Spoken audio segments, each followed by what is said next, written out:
98% de los maestros que se inscribieron al concurso para ocupar cargos de directores aprobó la evaluación escrita, por lo que hoy los habilitados se presentaron para rendir el examen oral.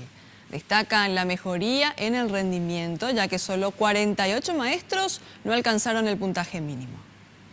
Este año 3.222 docentes se presentaron para ocupar uno de los 1.113 cargos vacantes de directores.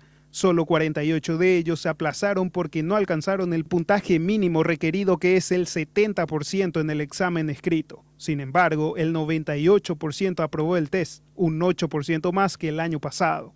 Las pruebas valen un total de 40 puntos. Este jueves, los 3.174 educadores que aprobaron el examen escrito rindieron la prueba oral. Se hace la sumatoria de las 3 etapas que comprende el concurso. Uno es la certificación documental, en donde se valora su experiencia y su formación académica, la evaluación escrita y por último la oral.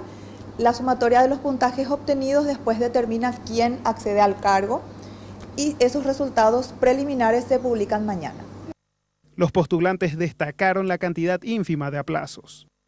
Nervios esperando que la mesa examinadora, ¿verdad?, nos tome el examen oral. De momento, ¿cómo te está yendo? Y muy bien, ayer pasé la prueba con muy buen puntaje, gracias a Dios. Sí. ¿Con cuánto puntaje pasaste? 40.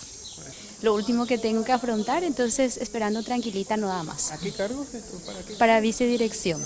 Sí.